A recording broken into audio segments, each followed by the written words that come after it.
What if I told you that one of the most influential games is from 2010? That this game in particular started YouTube channels like PewDiePie and Markiplier. Do you know which game I'm talking about? This game has no guns, no knives, and not even an old camera to defend yourself. Just you and your paranoid thoughts. That's the magic of Amnesia the Dark Descent. A game that didn't just scare us. No, this game completely rewrote the rules of horror and has been immortalized as one of the pioneers of the genre as a whole by taking an entirely different approach to expressing fear. This is how Amnesia completely took over the internet for half a decade. What the? Okay, I'm scared. I'm scared. No. I don't want to do this. Why did I do that? Daniel, you are so beyond. I don't even know. I don't even know. Watching people react to scary videos was a key part of the YouTube culture. Remember the maze game? You got scared because someone showed you, and now you show the maze game to someone else to see someone else's reaction. The age of flash games, or even flash horror games, was a beautiful one. Do you also remember the impossible quiz? You also showed this to your friends to see if they were able to solve it just nearly as fast as you, or without helping. In 2010, Amnesia became the new maze game that you'd watch people's reactions to the scary parts and see if they were just as scared as you. I remember the first time I saw gameplay of Amnesia. I was 15 on my bed on some dingy secondhand laptop that my mom gave to me. I was alone at night and my parents went away for the weekend. With headphones on, I saw Markiplier, the Rad Brad, and even PewDiePie playing parts of Amnesia. Within part 1 or 2, they were also 10 minutes each because you couldn't do a video past 10 minutes, 2010 things, right? Within 2 or 3 parts, my skin started crawling. I was getting that higher heart rate and calling out in the house to see if anyone else came home. Yes, I know I'm 15, but no one was there. The game actually got to me. I couldn't sleep that night. Millions of players had the same experience, and it wasn't just because of the monsters. It was because Amnesia did something no other horror game had done before. It made us feel truly powerless. Developed by Frictional Games in 2010, Amnesia tossed you into the crumbling halls of Brandenburg Castle through a beautiful cold open with one goal: get your memories back. But here's the twist. You couldn't fight back. There's no shotguns, no health packs, just your ability to run, hide, and slowly lose your mind. And lighting these candles with these tinder boxes. I mean, they're absolutely everywhere. I don't know why who's leaving all these tinder boxes everywhere. And you're clinging desperately onto light, our sanctuary. Today in this video, we're breaking down how this indie horror game completely rewired our brains and why its legacy still haunts us and earned the right to be called groundbreaking in terms of the horror genre. One last thing. A shadow is following you. It's a living nightmare, breaking down reality. I have tried everything, and there is no way to fight back. You need to escape it as long as you can. Redeem us both, Daniel. Descend into the darkness where Alexander waits and murder him. Your former self, Daniel. Let's start with the big question. Why is running away scarier than fighting? Ah, who's there? Oh shit! Think about it. In most games, you're the hero. You're the big guy. You have a weapon. You have power. You have control. And there's a way to deal with the threats that are happening within the game itself. But Amnesia takes that all away. The creatures in this game are called grunts. A horribly disfigured person or disgusted creature with a ripped out jaw and some claws. I mean, there's some cute plushies made by it, but for the terms of this game, it's quite scary. Ah! Fuck.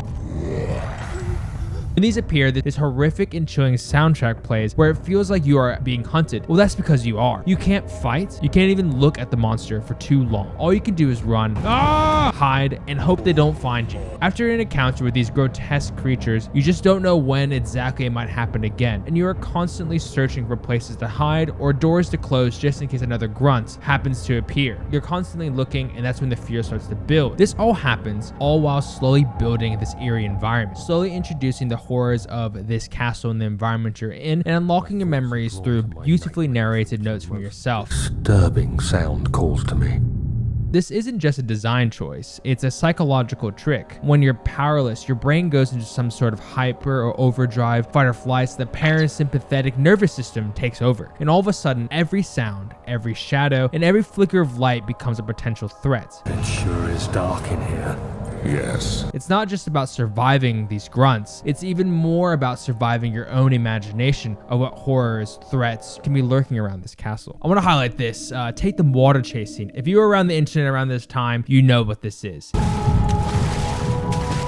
The water chase scene, this particular monster wasn't particularly scary. Not because of how it looked, well, because it actually was invisible. To this day, outside of fan art, our imagination was the only available to picture what kind of monster could be so horrible to produce these types of sounds, moving with slow, heavy footsteps in the water. It was also scary and terrifying because you couldn't fight it. It was so dangerous that you needed to throw boxes down to be above the water. You had to outsmart it, and even then, you were never truly safe. When we couldn't react to how we naturally did in Resident Evil, Fatal Frame, or Silent Hill, we couldn't even find a way to kill it. When I played through this earlier this year, my heart was pounding while trying to make complete circles with my mouse to turn the gate all the way up, and on the higher difficulty, I'm pretty sure this monster two-shots you. It adds to the overall tension that something is chasing you and you're in imminent danger. Fuck this.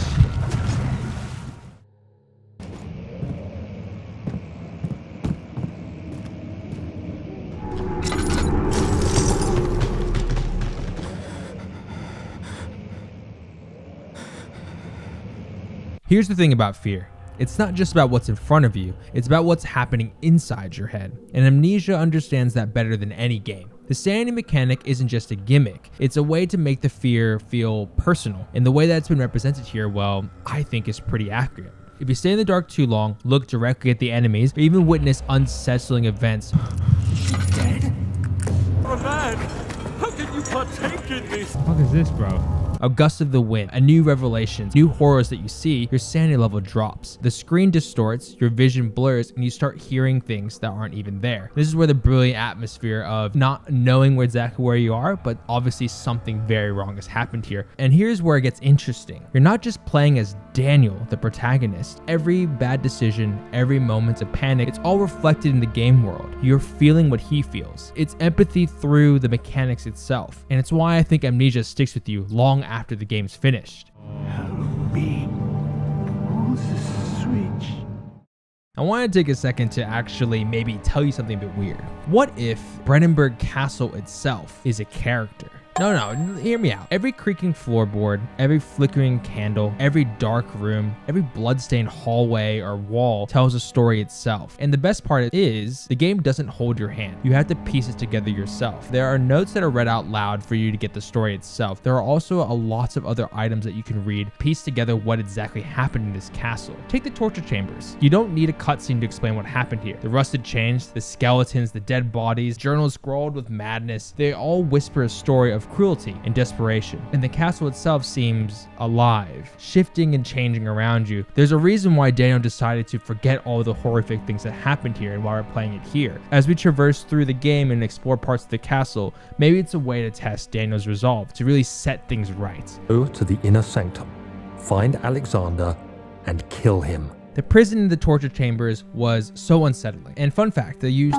real torture techniques. Sitting on this pyramid, waiting for you to slowly slide down from gravity is a real thing. And everyone knows this wheel as well. These are all real medieval torture devices. The creepiness from these is even more amplified as you go through the games. You read the letters and the notes explain the traps itself, how the mechanisms decide, and what these torturers' orders were. You know, not to mention, obviously, there are a little bit of cutscenes that are here, but you actually don't see anything. And this is where I think Amnesia really stands out. Most horror games rely on jump scares, gore, but Amnesia builds its horror slowly, layer by layer, adding more to the castle, more to the story, until you can't tell where the game ends and your own fear and imaginations begin.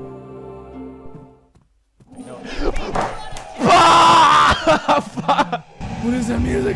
Ah! Let's be real. Amnesia didn't just scare us, it scared the internet. When PewDiePie started streaming it in 2010, the game became an absolute cultural phenomenon. Suddenly, everyone was watching Let's Plays, but to see people's reactions to it. Amnesia became the new maze game. Like I said in the beginning, let's see if you remember some of these names that I watched. The Rad Brad, Yummy Mesh, and even of course, Markiplier. Do you remember the era of Slendyman or Slenderman on YouTube? YouTube during this time in 2010 when Amnesia was popular, Slenderman, Cries of Fear, during this time was absolutely peak. I really wish I could get it back. But Amnesia's impact goes beyond memes and jump scares. It inspired a whole generation of indie horror games. Outlast's camcorder helplessness, Layers of Fear, psychological mind games, even Alien Isolation isolation's unkillable xenomorph, but they all owe something to Amnesia, and it showed us that horror doesn't need big budgets, flashy graphics, and jump scares. All it needs is a good idea and the courage to make us feel vulnerable, or even an empathetic fear of feeling. You're playing the game and it's you, and you're not playing a character. Familiarity toward them. Many other horror games drew from this inspiration as well. I'm sure you can see it. Years later, I still think about Amnesia the Dark Descent. I mean, I don't know if I mentioned this already, but I actually played it fully again. And let me just tell you, if you haven't played it in a long time, or if you haven't played it yet, it still holds up. If you want to play it, I recommend it. And follow the game's instructions. It actually tells you right here, and immerse yourself. It's one of those games that you need to experience at least once. Amnesia's legacy lives on, and it shows me and everyone else that horror isn't about what you see, it's about what you feel. And that's why it's one of the most important games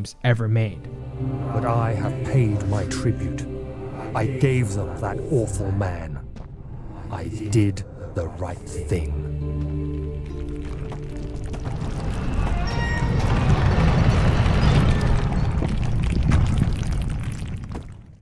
What about you? Were you part of the community watching Let's Plays of Amnesia? Were you the one who made your friends play through it? Did you watch your friends react to it? Or am I just looking through rose-tinted nostalgic glasses and I'm paying attention to the game that's actually a bit mid? Let me know in the comments, and if you enjoyed the video, do me a rock solid and subscribe and share the video around. For those of you that actually played the game, I really hope you got the good ending for Amnesia and you saved Agrippa. Don't worry, Daniel. It will be all right.